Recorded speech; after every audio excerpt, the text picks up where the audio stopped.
অন্তকালে স্মৰিয়া বুলয় নাৰায়ণ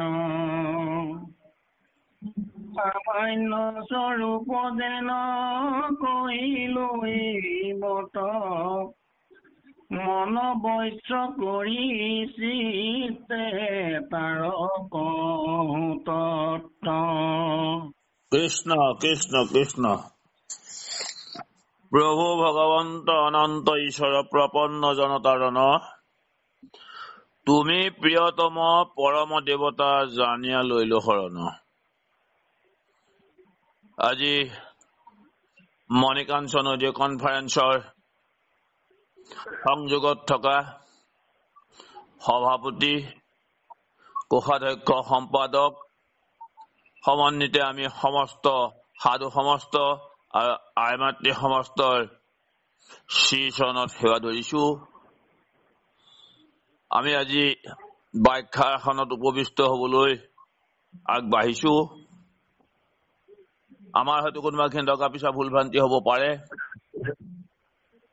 আমি আগবাঢ়িছো যথাসাধ্য আপোনাৰ সবৰ উদ্দেশ্যে দুআষাৰ প্ৰকাশ কৰাৰ মানস কৰি অষ্টম অধ্যায় গীতা শাস্ত্ৰৰ অষ্টম অধ্যায় য'ত আজি 511 নম্বৰ পদৰ পৰা আৰম্ভ হৈছে। এই গীতা শাস্ত্ৰৰ অষ্টম অধ্যায় আৰম্ভণিতেই য'ত সপ্তম অধ্যায়ৰ শেষত যোগেশ্বৰ কৃষ্ণই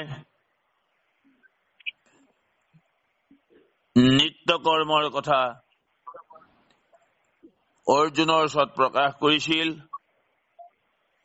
আৰু যি কাৰণত তৃতীয় পাণ্ডৱ অৰ্জুনে অৰ্থাৎ কৃষ্ণৰ এই সখা অৰ্জুনে তেওঁক অষ্টম অধ্যায়ৰ আৰম্ভণিত এই 7টা প্ৰশ্নৰ উত্তৰ জানিবৰ বাবেই তেওঁ অগ্ৰসৰ হৈছে। সেই 7টা প্ৰশ্নৰ ভিতৰত ব্ৰহ্ম কি, আধ্যাত্ম কি, কৰ্ম কি, অধিভূত কি, অধিযজ্ঞ কি, অধিদৈৱ কি, এই সম্পৰ্কে জানিবৰ বাবে কৃষ্ণৰ ওচৰত এই 7টা প্ৰশ্নৰ অৱতাৰণা কৰিছিল অৰ্জুনে আৰু তাৰে উত্তৰ দিবলৈ গৈ ভগৱন্ত কৃষ্ণই অৰ্জুনক বিভিন্ন তেওঁ প্ৰশ্নৰ অৱতাৰণাৰ শেষত উত্তৰ প্ৰদান কৰিবলৈ তেওঁ আগবাঢ়ি গৈ আছে। আৰু এই সময়ত য'ত আমাৰ 511 নম্বৰ শ্লোকত আহিছে, আমি এতিয়া পদৰ মাজলৈ যাম। আমাক ইয়াত গুৰু বন্দনা আমি কেনেকৈ কৰিম, আমাৰ গুৰু বন্দনা কৰিলেনো কি লাভ হ'ব, আমি যাক নিত্য কৰ্ম বুলি আগতে কৈ আহিছো, য'ত এই অষ্টম স্কন্ধত অক্ষৰ ব্ৰহ্মৰ কথা প্ৰকাশ কৰিছে। আমি কোনো শাস্ত্ৰত পাইছো অক্ষয় আৰু আমাৰ গীতা শাস্ত্ৰ ভাগে কৈছে অক্ষৰ ব্ৰহ্ম। অক্ষৰ বুলি কওঁতে আৰু অক্ষয় বুলি কওঁতে ইয়াৰ দুটা অৰ্থ প্ৰকাশ হৈছে।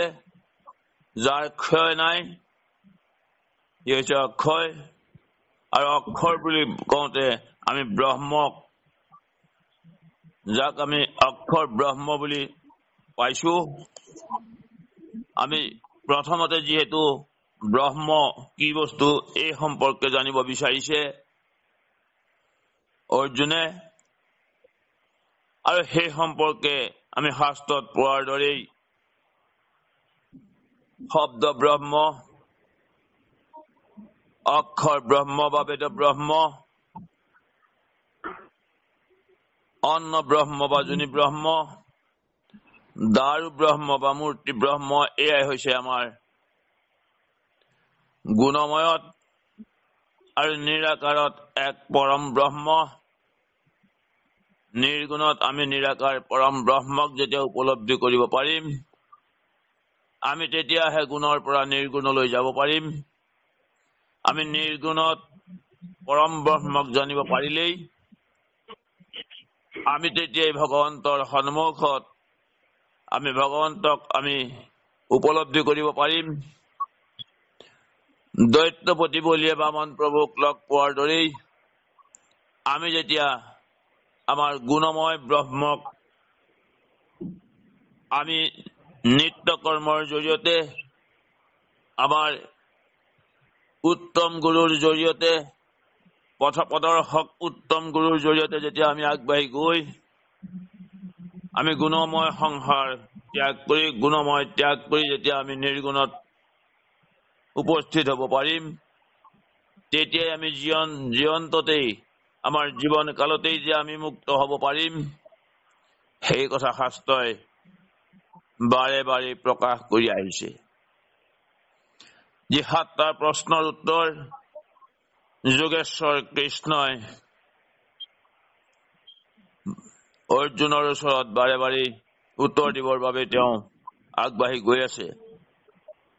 আমাক কৈছে এটা কথা শাস্ত্ৰই যে যিজন গুৰু আমি যাৰ ওচৰত আমাক ভগৱন্তৰ চিন্তন মনন কৰাৰ যি অভ্যাস, এই অভ্যাসৰ কথা যিজনে আমাক তৰণৰ উপায় হিচাপে যিজনে আমাক উপদেশ প্ৰদান কৰিছে, সেইজন হৈছে আমাৰ আধ্যাত্মিক গুৰু। আৰু এই আধ্যাত্মিক গুৰুৰ জৰিয়তে আমি আগবাঢ়ি যাব লাগিব। আমি নিৰাকাৰ পৰম ব্ৰহ্মৰ লগত সাক্ষাৎ কেনেকৈ হ'ব পাৰিম? আৰু সেই গুৰুজন যিহেতু 10ম স্কন্ধ ভাগৱতত ভগৱান শ্ৰীকৃষ্ণই বিপ্ৰ দামোদৰৰ আগত এই কথা প্ৰকাশ কৰিছে যে উত্তম গুৰুৰ চৰণত শৰণ ল'ব লাগিব। আৰু যিজন গুৰুৱেই তেওঁ ভকত হয় বা শাস্ত্ৰক জানে, সেইজন হৈছে উত্তম গুৰু। গতিকে উত্তম গুৰুৰ চৰণত শৰণ ল'ব পাৰিব লাগিব। আৰু আমি এইটোও জানিব লাগিব যে আমি আধ্যাত্মিক গুৰুৰ জৰিয়তে আগবাঢ়ি গৈ আমি নিৰাকাৰ পৰম ব্ৰহ্ম আমি পৰম ব্ৰহ্মৰ সাক্ষাৎ হ'ব পাৰিব লাগিব। আমাক কৈছে কৃষ্ণ, সাংখ্য স্বধৰ্মৰ লাভ এহিহে কাৰণ, অন্তকালে স্মৰীয়া বোলৰ নাৰায়ণ, সামান্য স্মৰণ যেন কহিলৈ মত, মন বৈশ্য কৰি চিত্তে তাৰ কহো তত্ত্ব। এতিয়া আমাক ইয়াত কৈছে য'ত সাংখ্য স্বধৰ্মৰ লাভ এহিহে কাৰণ, আমি য'ত কপিল গোসাঁই তেখেতৰ মাতৃক সাংখ্য দৰ্শন যি দৰ্শন লাভ কৰি কপিল গোসাঁই মাতৃ দেৱহূতিয়েও কৈছিল যে নলাগে লীন মুকুতিকো তথা, নাহি হৰিপদ পংকজ যথা। য'ত সাংখ্য তত্ত্ব কপিল গোসাঁইক নিজৰ পুত্ৰ বুলি প্ৰথমতে ভবা যি জ্ঞান তেওঁ আহিছিল, সেই জ্ঞানক অতিক্ৰম কৰি নিজৰ পুত্ৰকেই যে ভগৱান ৰূপে তেওঁ চিনি পাব পাৰিছিল। আৰু সেই সাংখ্য জ্ঞানেই কপিল গোসাঁয়ে তেওঁৰ মাতৃক প্ৰদান কৰিছিল। আৰু সেই সাংখ্য জ্ঞানেই হৈছে আমি যিকোনো এটি বিষয়ৰ ওপৰত আমি পুংখানুপুংখৰূপে জানিব পাৰিলেই সেই জ্ঞান আমাৰ আয়ত্ত হ'ব। গতিকে সাংখ্য স্বধৰ্ম, আমি স্বধৰ্মৰ কথা ক'বলৈ যাওঁতে যিহেতু অৰ্জুন ক্ষত্ৰিয়, তেখেতৰ স্বধৰ্ম যিহেতু যুদ্ধ কৰিব লাগিব। যিজনে ব্ৰহ্মক উপলব্ধি কৰিব পাৰিছে, সেইজনৰ কিন্তু স্বধৰ্মৰ কোনো কাৰণ নাই। তেওঁ ব্ৰাহ্মণ হলেও ব্ৰাহ্মণ, ক্ষত্ৰিয়, বৈশ্য, শূদ্ৰ 4 জাতিৰ তেওঁ কৰ্ম কৰিব পাৰিব, বা তেওঁ শূদ্ৰ হলেও ব্ৰাহ্মণ, ক্ষত্ৰিয়, বৈশ্য, শূদ্ৰ তেওঁ 4 জাতিৰ কৰ্মই কৰিব পাৰিব। তেতিয়া তেওঁৰ স্বধৰ্মৰ লগত কোনো সম্পৰ্ক নাথাকে। কিন্তু এই সময়ত যোগেশ্বৰ কৃষ্ণৰ ওচৰত প্ৰশ্নৰ অৱতাৰণা কৰিছে। তেওঁৰে সখা নৰৰূপী অৰ্জুনে একমাত্ৰ মনুষ্যসকলৰ বাবেই যি ধৰ্ম প্ৰচাৰৰ বা যি জ্ঞান দানৰ কাৰণে এই গীতা শাস্ত্ৰ ভাগৰ প্ৰচাৰ চলিছিল, এই গীতা শাস্ত্ৰ ভাগ প্ৰচাৰ কৰিবলৈ অৰ্জুনে বাৰে বাৰে কৃষ্ণৰ ওচৰত তেওঁ প্ৰশ্নৰ অৱতাৰণা কৰিছে। অৰ্জুনে যে নাজানে সেই কথা নহয়, একমাত্ৰ নৰ সমাজৰ উপকাৰৰ কাৰণেই তেওঁ বাৰে বাৰে কৃষ্ণৰ ওচৰত প্ৰশ্নৰ অৱতাৰণা কৰিছে। যোগেশ্বৰ কৃষ্ণই অৰ্জুনক এই সময়ত তেওঁ কবলৈ বাধ্য হৈছে, তুমি যুদ্ধ কৰিব লাগিব, তুমি যিহেতু ক্ষত্ৰিয়, তোমাৰ স্বধৰ্ম তুমি পালন কৰিবই লাগিব। স্বধৰ্ম পালন আমি এই কাৰণে কৈছো যে অৰ্জুনে যিহেতু অজ্ঞানবশতঃ তেওঁ যুদ্ধস্থলীত তেওঁ ৰথৰ ওপৰতে গান্ধী পেলাই তেওঁ যিহেতু বিষাদগ্ৰস্ত হৈছিল, যিহেতু তেওঁ ৰণক্ষেত্ৰত তেওঁ সকলো আত্মীয় স্বজনক দৰ্শন কৰিছিল, আৰু সেয়ে হৈছে মায়া, যি কাৰণত তেওঁ অজ্ঞানতাৰ এই বেশ তেওঁ ধাৰণ কৰিছে। অজ্ঞানতাবশতঃ যিহেতু তেওঁ যোগেশ্বৰ কৃষ্ণৰ ওচৰত প্ৰশ্নৰে অৱতাৰণা কৰি আছে, গতিকে যোগেশ্বৰ কৃষ্ণই তেওঁক স্বধৰ্ম পালন কৰাৰ এই নিৰ্দেশনা প্ৰদান কৰিছে। যদি অৰ্জুন তেওঁৰ স্বধৰ্ম পালন কৰিবই লাগিব, তাৰমানে তেওঁ অজ্ঞানত আছে। যিজনে ব্ৰহ্মক উপলব্ধি কৰিছে, যিজনে কৃষ্ণক জানিছে, তেওঁৰ স্বধৰ্মৰ কথা অহা নাই। গতিকে আমাৰ ইয়াত সাংখ্য আৰু স্বধৰ্ম লাভ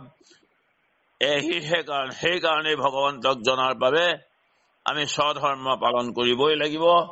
স্বধৰ্মৰ যোগেদি আমি ভগৱন্তক জানিবৰ বাবে কপিল গোসাঁই মাতৃ দেৱহূতিক যেনেকৈ সাংখ্য জ্ঞান দান দিছিল, ঠিক তেনেকৈ এই সাংখ্য জ্ঞান আমি লাভ কৰিব লাগিলে আমি স্বধৰ্ম পালন কৰিব লাগিব।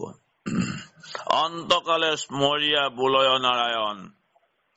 আৰু আমি আমাৰ যেতিয়া স্বধৰ্ম পালনৰ জৰিয়তে আমাৰ যেতিয়া জ্ঞান উপলব্ধি হ'ব, আৰু এই জ্ঞান উপলব্ধি হোৱাৰ লগে লগে আমাৰ হৃদয়ৰ পৰা পাপময় সকলো আঁতৰ হৈ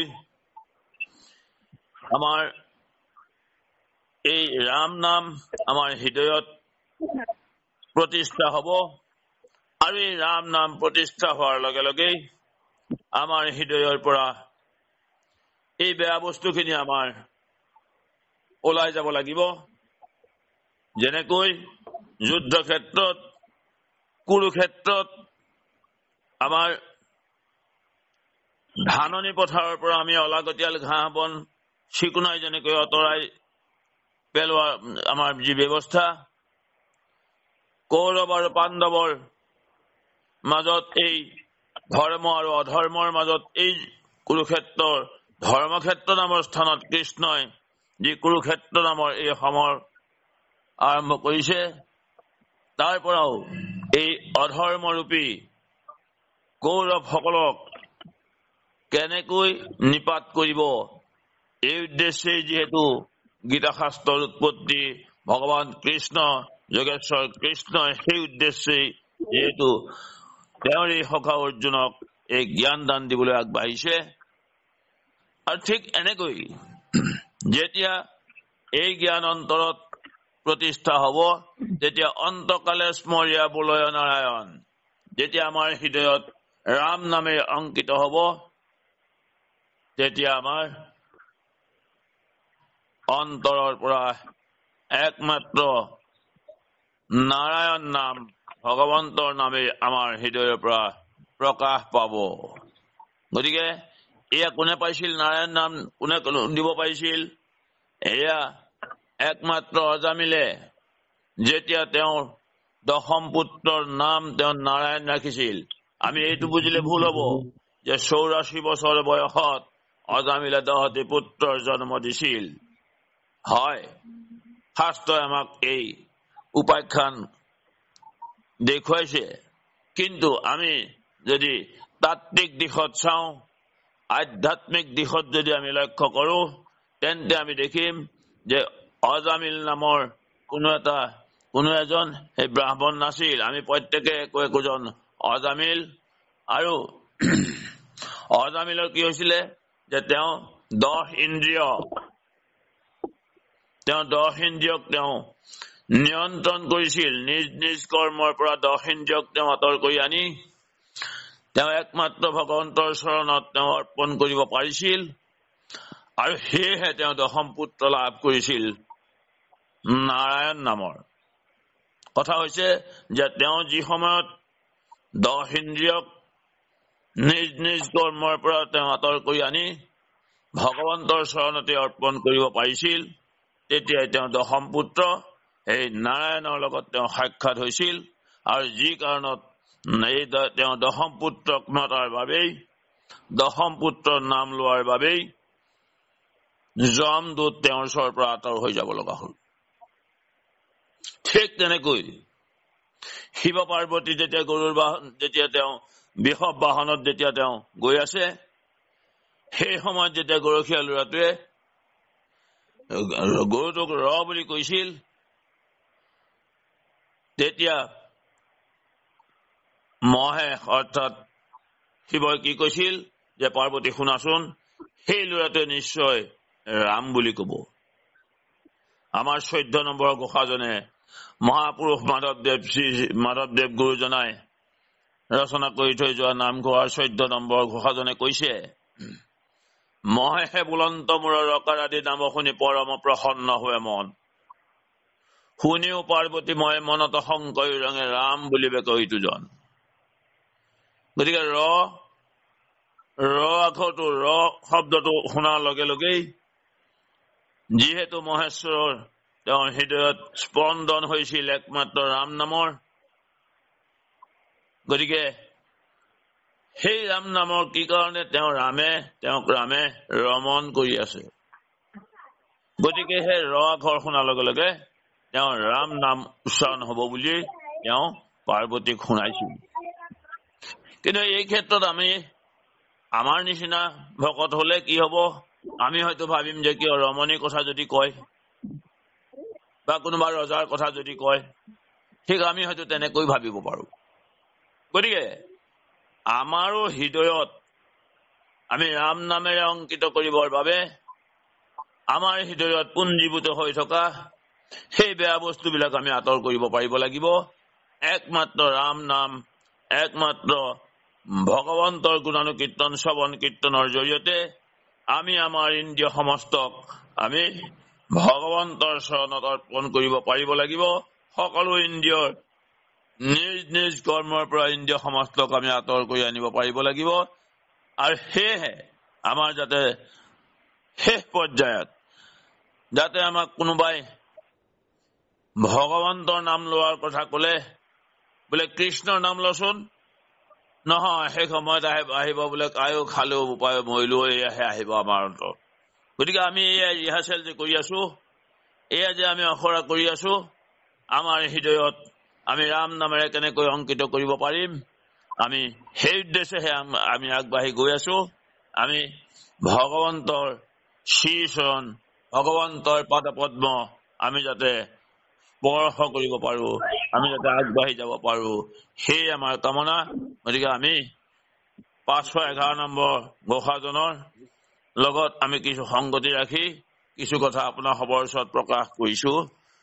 কৃষ্ণ বাপজনা অকমান আগবাঢ়কচোন।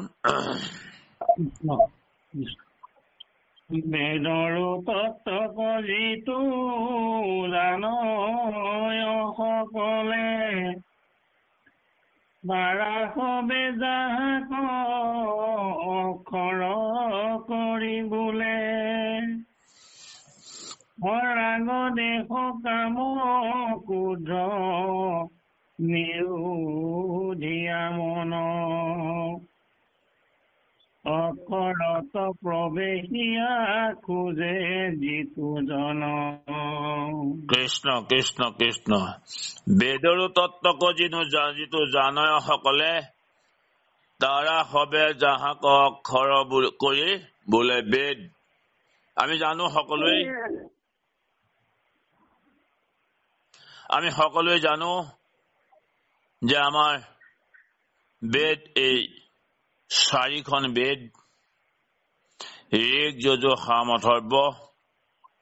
আমাৰ প্ৰত্যেকখন বেদৰ পূৰ্ব মীমাংসা আৰু উত্তৰ মীমাংসা আমাৰ দুটা ভাগ, য'ত পূৰ্ব মীমাংসা য'ত কৰ্মকাণ্ড, উত্তৰ মীমাংসা জ্ঞান কাণ্ড। আৰু প্ৰত্যেক ভাগৰেই আকৌ প্ৰত্যেক বেদই আকৌ 4টাকৈ ভাগ দেখুৱাইছে, য'ত ব্ৰাহ্মণ, সংহিতা, আৰণ্যক আৰু উপনিষদ।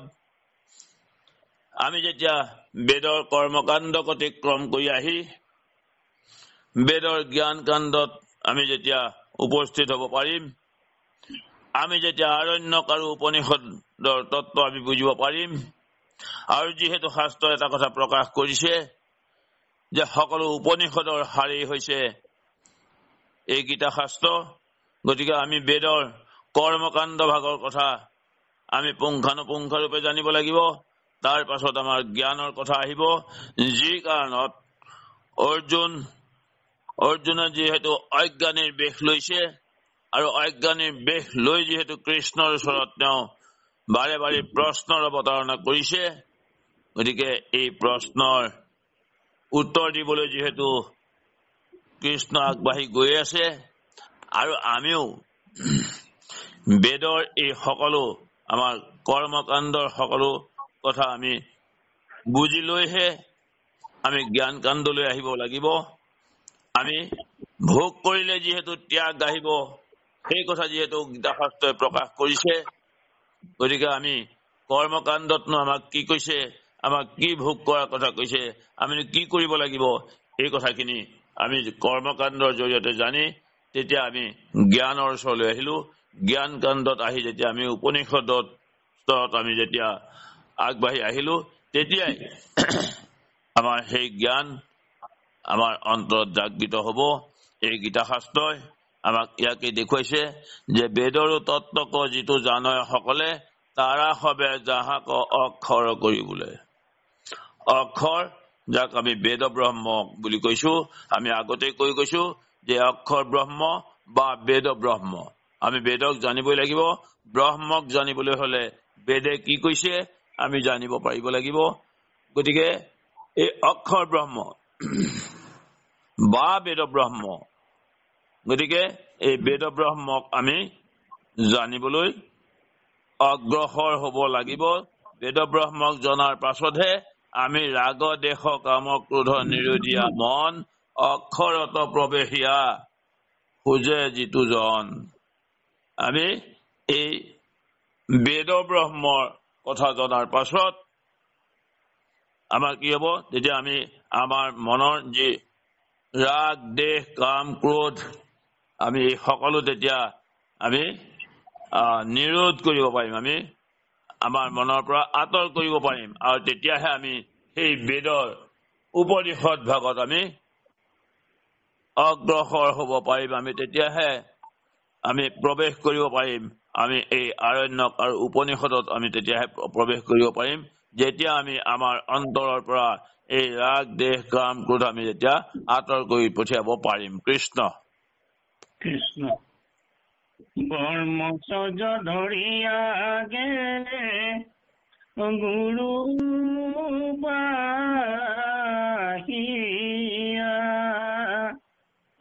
উপদেশ সাধি বৰ্ম পদ পাৱে গয়া স্বৰূপে তোমাত মই কহুতাৰ বুধ দেহৰ নতাদাৰ কৰিব নিৰোধন। কৃষ্ণ। ব্ৰহ্মচৰ্য, গাৰ্হস্থ্য, বানপন্থ আৰু সন্ন্যাস। ব্ৰহ্মচৰ্য ব্ৰত আমাক অৱলম্বন কৰিবলৈ শাস্ত্ৰই উপদেশ প্ৰদান কৰিছে। ব্ৰহ্মচৰ্য ব্ৰত আমি গুৰুৰ জৰিয়তে গুৰুৰ উপাসনা কৰিব আমি পাৰিব লাগিব, আৰু গুৰুৰ জৰিয়তেই আমি এই ব্ৰহ্মচৰ্য ব্ৰত অৱলম্বন কৰি গুৰুৰ উপদেশ পালন কৰি আমি কি কৰিব লাগিব? ব্ৰহ্মপদ তেতিয়াহে আমি পাব পাৰিম। আমি সেই গুৰুতেই, আমি যিজন আমাৰ আধ্যাত্মিক গুৰু বুলি কৈছো, আমি দেখিছো আমাৰ গুণময়ত আমি যিহেতু লৌকিক গুৰু, বৈদিক গুৰু আৰু আধ্যাত্মিক গুৰু, তিনিজন গুৰুৰ সন্মুখীন হব লগা হৈছে। আমি তিনিজন গুৰু পাইছো, আৰু নিৰাকাৰ পৰম ব্ৰহ্ম এওঁ হৈছে পাৰমাৰ্থিক গুৰু। আমি এই গুণময়ত তিনিজন গুৰুৰ ওচৰত উপাসনা, গুৰুৰ উপদেশ লৈ আমি আগবাঢ়ি যাব লাগিব। আমাৰ পথপ্ৰদৰ্শক আধ্যাত্মিক গুৰুৰ জৰিয়তে আমি আধ্যাত্মিক গুৰুতেই ভগৱন্তৰ ৰূপ দেখা পাব পাৰিব লাগিব, আৰু আধ্যাত্মিক গুৰুৰ জৰিয়তে আমি গৈ নিৰাকাৰ পৰম ব্ৰহ্ম অৰ্থাৎ আমি এই নিৰ্গুণ ব্ৰহ্মক আমি পাবলৈ আমি সক্ষম হব পাৰিম। যেতিয়াই আমি আমাৰ এই আধ্যাত্মিক গুৰুতে আমি ভগৱন্ত দৰ্শন কৰিব পাৰিম। শুক্ৰাচাৰ্য আছিলে বলিৰ আধ্যাত্মিক গুৰু। দৈত্যপতি বলিয়ে যেতিয়া তেওঁ নিৰাকাৰ পৰম ব্ৰহ্ম বামন প্ৰভুক লগ পাইছিল, সেই সময়ত আধ্যাত্মিক গুৰুৰ কোনো উপদেশ তেওঁ মানি লোৱা নাছিল। গতিকে আমি আমাৰ আধ্যাত্মিক গুৰুৰ জৰিয়তেই আমি কেনেকৈ আধ্যাত্মিক গুৰুৰ উপদেশ মতে আধ্যাত্মিক গুৰুকে আমি কেনেকৈ পথপ্ৰদৰ্শক ৰূপে লৈ আমি আগবাঢ়ি গৈ কেনেকৈ আমি নিৰাকাৰ পৰম ব্ৰহ্ম আমি সাক্ষাৎ কৰিব পাৰিম, আমি তেনেকৈহে আমি আগবাঢ়ি যাব লাগিব। আমি ব্ৰহ্মচৰ্য ব্ৰত আৰম্ভ কৰি গুৰুৰ চৰণত আমি উপাসনা কৰিব পাৰিব লাগিব। গুৰুৰ উপদেশ লৈ আমি ভগৱন্তৰ শ্ৰী চৰণ দৰ্শনৰ বাবে আগবাঢ়ি যাব পাৰিব লাগিব। স্বৰূপে তোমাতো মই কহোঁ তাৰ বোধ, বোধ মানে জ্ঞান। স্বৰূপে তোমাতো মই কহোঁ তাৰ বোধ, দেহৰ নৱতা দ্বাৰ কৰিব নিৰোধ। আমি ভগৱন্তক উপাসনা কৰিবলৈ যাওঁতে, আমি ব্ৰহ্মচৰ্য ব্ৰত আৰম্ভ কৰিবলৈ যাওঁতে, আমি গুৰুক উপাসনা কৰিবলৈ যাওঁতে আমাক সেই জ্ঞান কেনেকৈ আমি আয়ত্ত কৰিব পাৰিম, এই কথা আমাক শাস্ত্ৰই উপদেশ দিবৰ বাবে আগবাঢ়িছে। শাস্ত্ৰই কৈছে যে দেহৰ আমাৰ যি 9টা দ্বাৰ আছে,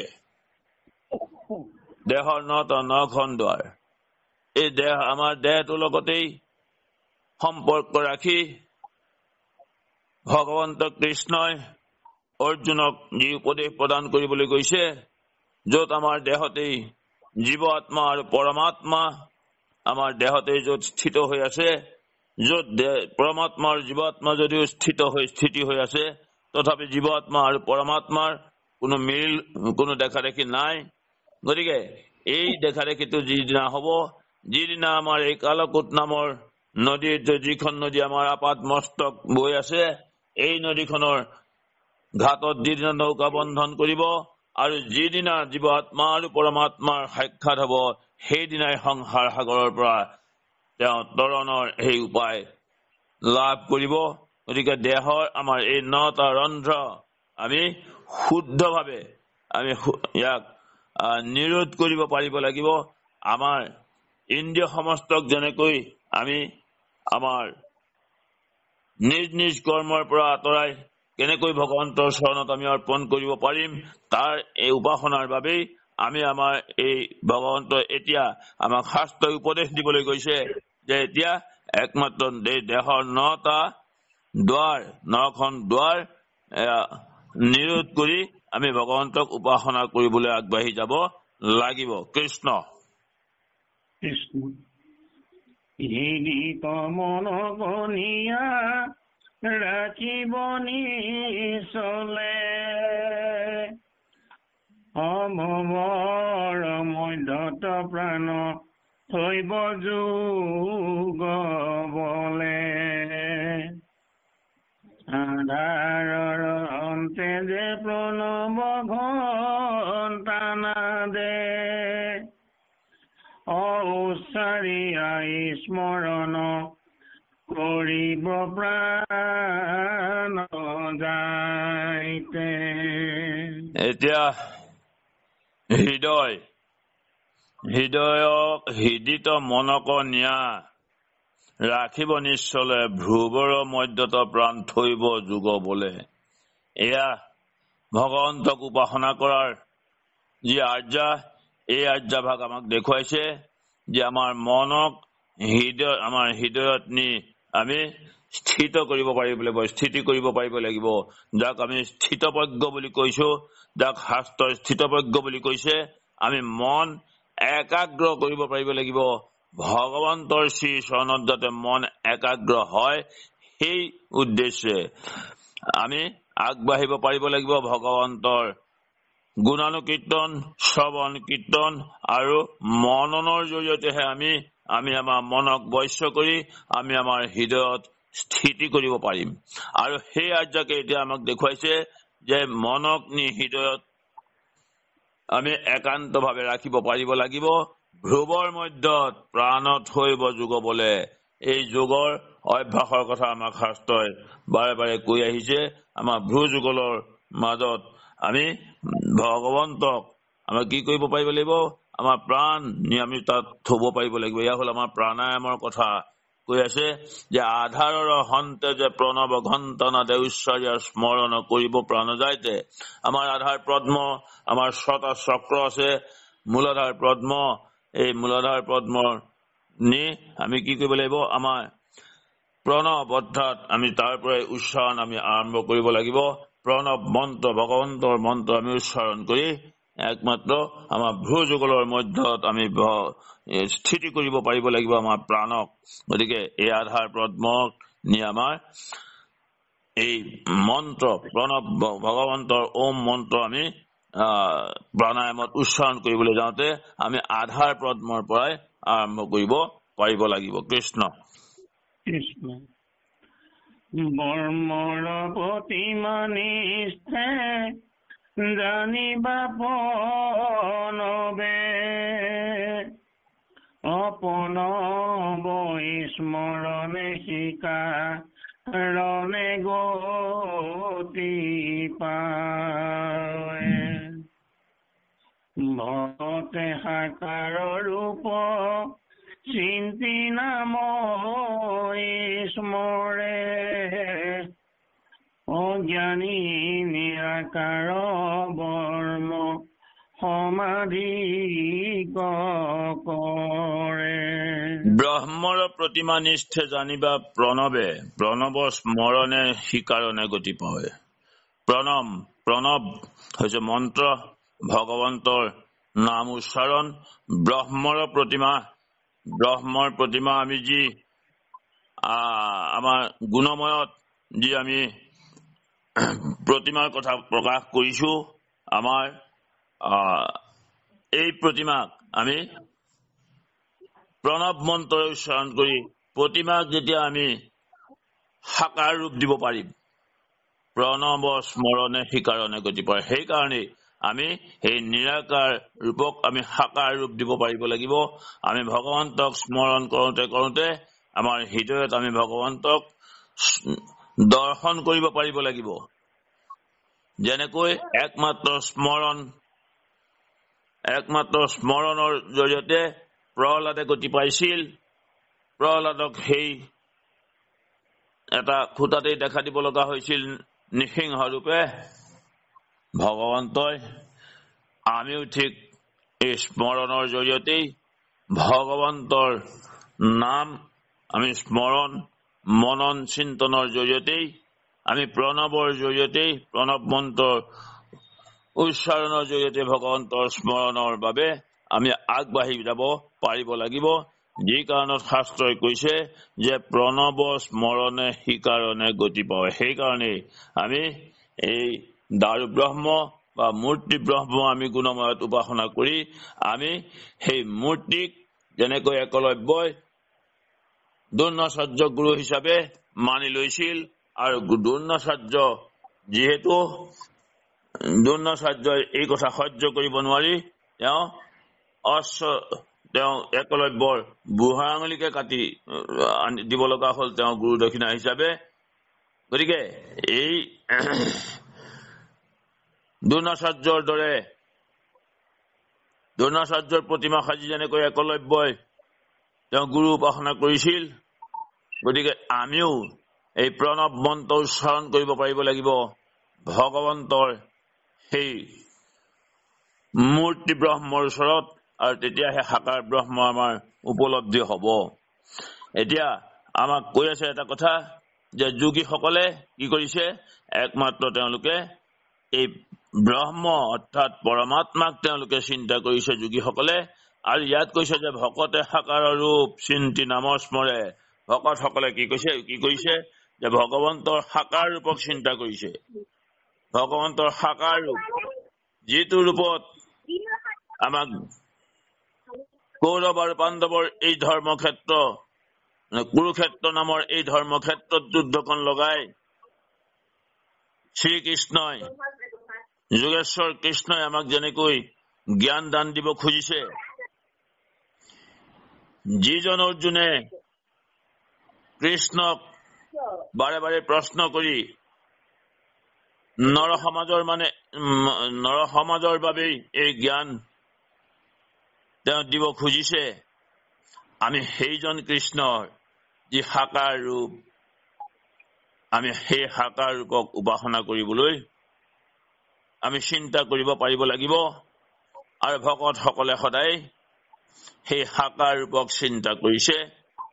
আৰু জ্ঞানীসকলে কি কৰিছে যে তেওঁলোকে নিৰাকাৰ পৰম ব্ৰহ্মক তেওঁলোকে সমাধিত যম নিয়ম আসন প্ৰাণায়াম প্ৰত্যাহাৰ ধ্যান ধাৰণা সমাধি অষ্টাংগ যোগৰ জৰিয়তে জ্ঞানীসকলে ব্ৰহ্মক উপাসনা কৰিছে। আৰু তেওঁলোকে ব্ৰহ্মক উপলব্ধি কৰিবলৈ হলে তেওঁলোক এই সমাধিত উপলব্ধি হৈ সমাধিত যেতিয়া তেওঁলোক স্থিত হব, শাস্ত্ৰই যাক স্থিতপ্ৰজ্ঞ বুলি কৈছে, গতিকে সেই স্থিতপ্ৰজ্ঞতা তেওঁ লাভ কৰিব একমাত্ৰ সমাধিত। গতিকে আমাক বাৰে বাৰে শাস্ত্ৰই এই উপদেশেই প্ৰদান কৰিছে যে আমি কেনেকৈ ভগৱন্তক আমি হৃদয়ত স্থাপন কৰিব পাৰিম, ভগৱন্তৰ স্বৰূপ আমি কেনেকৈ দৰ্শন কৰিব পাৰিম, ভগৱন্তৰ স্বৰূপ দৰ্শন কৰি জীৱই কেনেকৈ মুক্তি পাব। আৰু সেইকাৰণে বাৰে বাৰে অৰ্জুনে প্ৰশ্ন কৰিছে যে কৰ্মনো কি, আমাৰ নিত্য কৰ্মনো কি, আদি দৈৱ কি, আদি যজ্ঞ কি, আদি দৈৱিক কি, যি 7টা প্ৰশ্নৰ উত্তৰ এই অষ্টম অধ্যায় আৰম্ভণিতে তেওঁ কৰিছে। এই 7টা প্ৰশ্নৰ উত্তৰ দিবলৈ গৈ কৃষ্ণই অৰ্জুনক জ্ঞান দান দিয়াৰ জৰিয়তে আমাৰ প্ৰতিও সেই জ্ঞান দান দিবলৈ আগবাঢ়ি গৈছে কৃষ্ণ।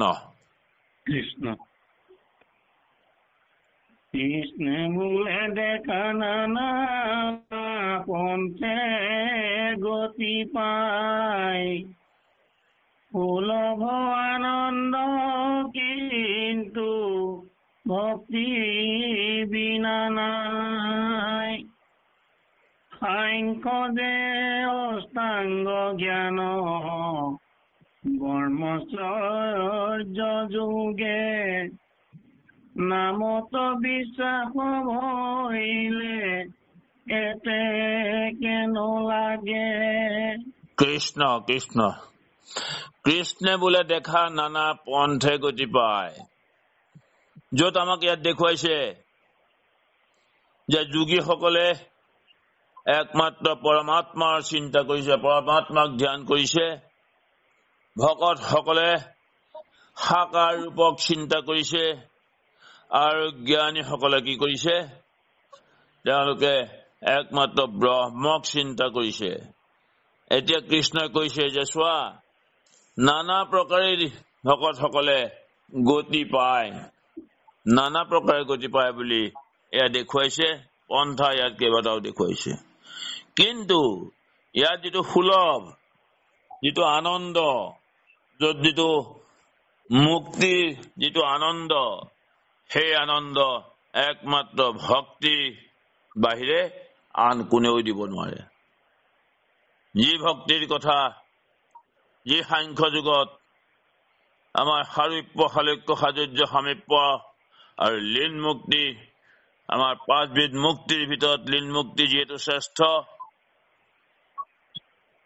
কপিল গোসাঁই মাতৃ দেৱহূতিয়ে কিন্তু কোনো কাৰণতে তেওঁ এই মুক্তি কামনা কৰা নাছিল। য'ত ভগৱন্তৰ পাদপদ্ম সেৱনৰ কোনো ব্যৱস্থা নাই, তেনেধৰণৰ কোনো মুক্তিৰ প্ৰয়োজন নাই বুলি কপিল গোসাঁইৰ ওচৰত তেওঁৰ মাতৃ দেৱহূতিয়ে এই কথা প্ৰকাশ কৰিছিল। নলাগে লীন মুকুতি কোটথ নাহি হৰিপদ পংকজ যথা, য'ত হৰিপদ পংকজৰ সেৱনৰ কোনো ব্যৱস্থা নাই, তেনেধৰণৰ মুক্তিৰ প্ৰয়োজন নাই বুলি কপিল গোসাঁই মাতৃ দেৱহূতিয়ে তেওঁৰ ওচৰত প্ৰকাশ কৰিছিল। মহাপুৰুষ শ্ৰী শ্ৰী মাধৱদেৱ গুৰুজনায়ো তেখেতৰ নামঘোষা শাস্ত্ৰত প্ৰকাশ কৰিছে যে মুক্তিত নিস্পৃহ যিটো সেহি ভকতক নমূৰ সময় মাগোহ ভকতি। গতিকে একমাত্ৰ সময় ভকতিহে ভকতে কামনা কৰিছে, য'ত ভগৱন্তৰ পাদপদ্মৰ সেৱনৰহে ব্যৱস্থা আছে। সমস্ত মস্তকমণি নিজ ভকতৰ অৱশ্য ভজ হেন দেৱ যদুপতি।